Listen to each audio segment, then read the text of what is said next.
Baik, Assalamualaikum warahmatullahi ta'ala wabarakatuh. Sabahal khair, kaifa halukum. Jadi saya berharap murid-murid tahun 6 semua berada dalam keadaan sihat walafiat dan sentiasa diberkati oleh Allah Subhanahu wa taala. Jadi pembelajaran pendidikan Islam kita pada hari ini di bawah bidang ibadah yang bertajuk puasa pada bulan Ramadan. Tajuknya puasa pada bulan Ramadan.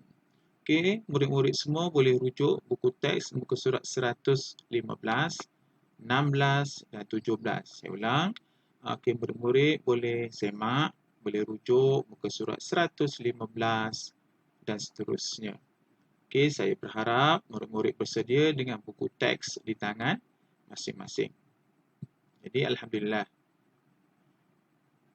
Okey, kita mulakan pembelajaran kita dengan merujuk buku teks muka surat 115.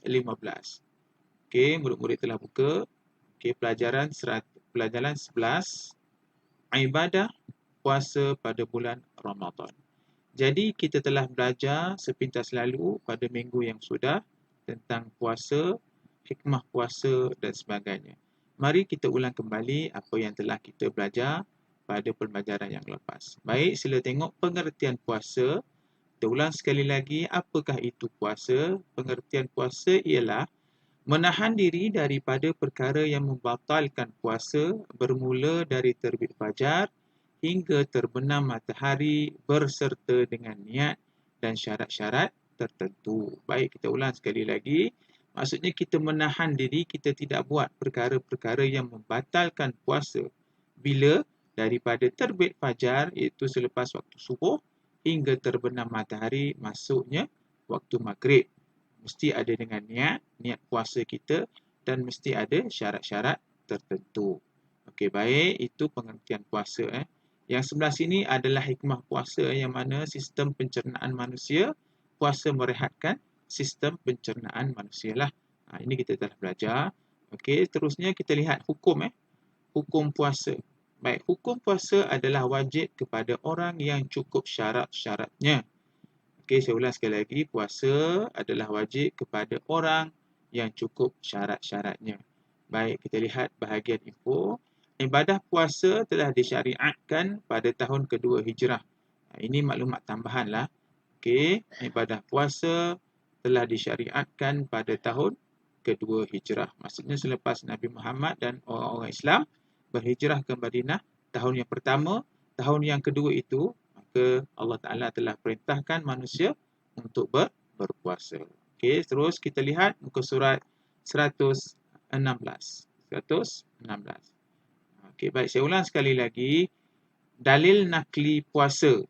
Maksudnya dalil daripada nakli, daripada Al-Quran berkaitan dengan puasa. Baik, saya baca dulu. A'udzubillahi minasyaitanirrajim. يا أيها الذين آمنوا كتب عليكم الصيام كما كتب على الذين من قبلكم لعلكم تتقون. صدق الله العظيم. Surah Al-Baqarah ayat 183. Apa maksudnya? Allah Ta'ala telah berfirman, maksudnya, wahai orang yang beriman, kamu diwajibkan berpuasa sebagaimana yang diwajibkan atas orang yang dahulu daripada kamu supaya kamu bertakwa. Maksud yang kita faham di sini adalah puasa adalah tanda ketakwaan kita kepada Allah Subhanahu Wa Taala. Tanda ketakutan, ketaatan kita kepada Allah Subhanahu Wa Taala. Kita sahaja ke orang Islam yang berpuasa? Tidak. Umat-umat sebelum kedatangan Islam pun Allah Ta'ala telah wajibkan ke atas mereka untuk berpuasa. Okey, baik. Itu dalil nakli. Kita lihat, apakah syarat-syarat wajib berpuasa? Apakah maksud syarat wajib ini? Maksudnya, apabila cukup keempat-empat syarat ini, maka kita wajib berpuasa. Okey, mari kita tengok apakah syarat-syarat wajib berpuasa. Yang pertama, Islam. Orang tu mesti Islam. Kalau Islam, dia wajib berpuasa. Yang kedua, orang itu berakal. Kalau dia ada akal, maka dia wajib berpuasa. Yang ketiga, orang itu mesti baligh. Baligh maksudnya cukup umur. Cukup umur. Bila baligh, dia mesti berpuasa, wajib berpuasa. Dan yang keempat, dia mampu berpuasa.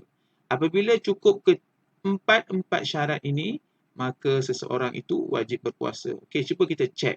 Islam, ya, wajib berpuasa. Akal, aku ada akal, wajib berpuasa. Balik, aku dah balik, maka aku wajib berpuasa.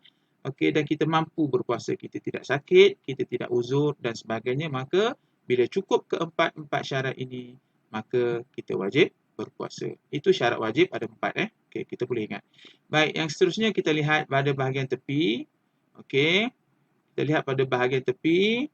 Yang pertama, apakah yang kita lakukan bila kita ingin berpuasa? Okey, baik. Yang pertama di sini niat nawaitu shauma ghadin an ada fardhu syahr Ramadan hadhihi sanati lillahi taala.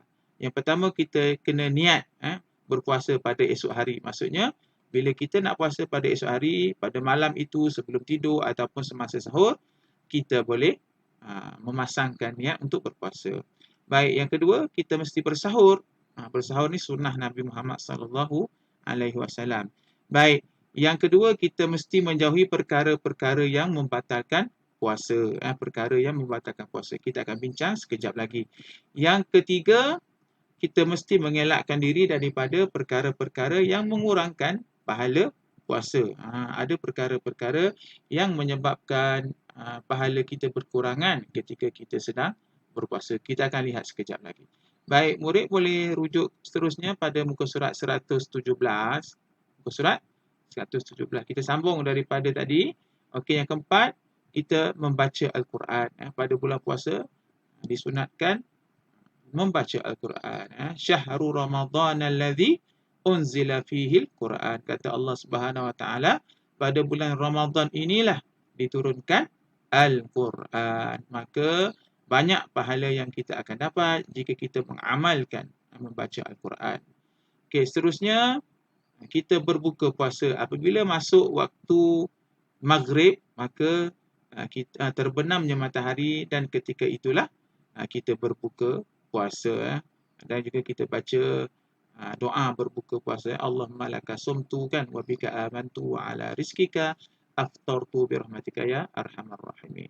Dan yang keenam, pada bulan puasa ada salah satu perkara sunat yang kita buat pada bulan puasa sahaja, iaitu solat sunat tarawih. Solat sunat tarawih ni hanya ada pada bulan Ramadan sahaja. Maka disunatkan untuk kita mendirikan solat sunat tarawih.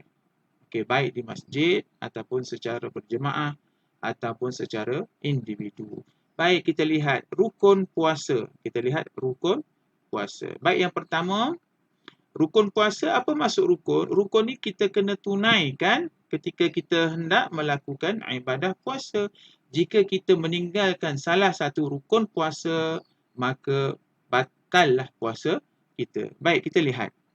Baik, yang pertama, rukun puasa adalah niat puasa. Yang pertama, niat puasa hendaklah dilakukan pada malam hari hingga sebelum terbit fajar. Maksudnya waktu sebelum kita sahur ataupun selepas waktu sahur pun kita boleh niatkan puasa.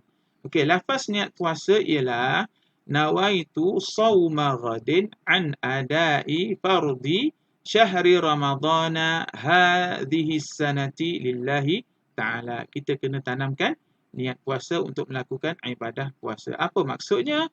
Sahaja aku berpuasa esok hari bagi menunaikan fardu bulan Ramadan tahun ini kerana Allah Ta'ala. Baik, selepas kita menanamkan niat puasa, nombor 2, kita menahan diri daripada perkara-perkara yang membatalkan puasa, seperti memasukkan sesuatu ke dalam rongga yang terbuka. Yang utamanya kita tidak boleh makan dan minum lah. Dan juga perkara-perkara yang membatalkan puasa. Okey, seterusnya kita lihat apakah perkara-perkara sunat yang boleh kita lakukan ketika kita melakukan ibadah puasa. Baik, yang pertama, bersahur. Bersahur ini sunnah. Walaupun kita rasa kita tak lapar, kita tak perlu sahur, tapi kita bersahurlah. Kerana sahur itu sunnah Nabi Muhammad sallallahu alaihi wasallam. Kerana Nabi Muhammad kita bersahur ketika melakukan ibadah puasa. Yang kedua, mentakhirkan sahur. Kita lewatkan sahur. Kalau boleh, kita akan sahur sebelum sampai waktu imsak. Waktu imsak itu adalah waktu berjaga-jaga kerana akan masuk waktu subuh. Bila masuk waktu subuh, kita sudah mula berpuasa. Yang ketiga, kita menyegerakan berbuka. Bila sahaja nak masuk waktu berbuka, kita kena segerakan berbuka. Baik, seterusnya disunatkan berbuka dengan rutab atau tamar. Ini adalah sunnah Nabi Muhammad SAW. Nabi Muhammad berbuka dengan rutab ataupun tamar. Kurma lah. Sebarang kurma boleh. Seterusnya kita berdoa sebelum berbuka. Doa berbuka tadilah. Allahumma laka sumtu wa bika amantu wa ala rizkika aftartu birahmatika ya arhamar rahimin. Baik murid-murid, ada 5 perkara sunat yang disenaraikan di sini yang kita boleh lakukan ketika kita sedang menunaikan ibadah puasa. Baik, info kat sini, rutab ialah kurma basah. Tamar ialah kurma kering. Itu beza dia. Tapi kedua-duanya adalah kurma. Baik, seterusnya kita akan lihat pada muka surat 118. 118. Okey, 118. Syarat-syarat sah puasa. Saya ulang, syarat-syarat sah puasa. Apabila cukup syarat ini, maka sah puasa kita. Baik, yang pertama, syarat sah puasa, Islam. Orang yang berpuasa itu mestilah orang Islam. Yang kedua, orang itu mumayyiz. Mumayyiz ni adalah peringkat yang mereka dapat membezakan di antara benda-benda yang buruk dengan benda yang baik. Lebih kurang baligh lah.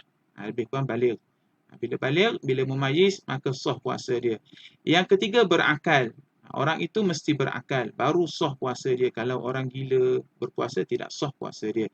Seterusnya, suci daripada haid, nifas dan wiladah. Ini khusus untuk orang perempuan lah. Maksudnya kalau orang perempuan tu datang haid ataupun nifas ataupun wiladah, maka tidak sah puasa perempuan berkenaan. Okey, seterusnya kita akan lihat. Okey, kita akan lihat perkara-perkara yang membatalkan puasa. Perkara-perkara yang membatalkan puasa. Baik, kita lihat daripada sini. Yang pertama, perkara yang boleh membatalkan puasa kita adalah yang pertama, haid, nifas dan wiladah. Khusus untuk perempuan, apabila datang haid ataupun masih ada darah wiladah selepas melahirkan anak, ataupun darah nifas juga selepas melahirkan anak, maka tidak sah puasa perempuan berkenaan. Okey, seterusnya, makan dan minum dengan sengaja. Ya, makan dan minum dengan sengaja boleh membatalkan puasa lah. Seterusnya, muntah dengan sengaja juga membatalkan puasa. Kita sengaja muntah. Okey, kalau tidak sengaja, tidak membatalkan puasa. Seterusnya, melakukan jima' di siang hari, iaitu melakukan perhubungan suami isteri di siang hari pada waktu puasa, maka batal puasa mereka berkenaan. Okey, seterusnya, memasukkan sesuatu ke dalam rongga terbuka. Kita masukkan sesuatu ke dalam rongga terbuka. Rongga terbuka ada had dia. Contoh rongga terbuka, lubang hidung, telinga, mulut, kedua-dua, belakang dan depan. Maksudnya, kita masukkan sesuatu melepasi hadnya, maka batal puasa kita. Ada had dia. Okey, seterusnya murtad. Murtad ini keluar daripada Islam. Apabila seseorang itu murtad, maka batallah puasa dia. Seterusnya, gila, mabuk atau pengsan sepanjang hari. Apabila seseorang itu gila, dia mabuk ataupun dia pengsan sepanjang hari, maka batallah puasa dia. Okey, seterusnya kita lihat Kita lihat muka surat 119. Hikmah puasa. Hikmah puasa. Ada 2 bahagian. Yang pertama yang berwarna biru ini adalah rohani, bahagian dalaman kita. Dan yang warna hijau ini adalah bahagian jasmani, bahagian luaran badan kita. Baik, kita pergi satu-satu. Bahagian rohani, apakah hikmah puasa? Yang pertama, meningkatkan ketakwaan kepada Allah dengan banyak melakukan amal ibadah. Bulan puasa adalah bulan ibadah. Bila kita banyak melakukan amal yang soleh, bila banyak melakukan ibadah, dengan sendirinya menambahkan ketakwaan kita kepada Allah Subhanahu Wa Taala. Yang kedua, memupuk sifat mahmudah seperti sabar, jujur, ikhlas dan bertimbang rasa. Sifat mahmudah adalah sifat yang mulia. Maksudnya bila kita melakukan amal ibadah, hasilnya kita akan jadi seorang yang sabar, seorang yang jujur, ikhlas dan juga bertimbang rasa. Okey, seterusnya yang ketiga,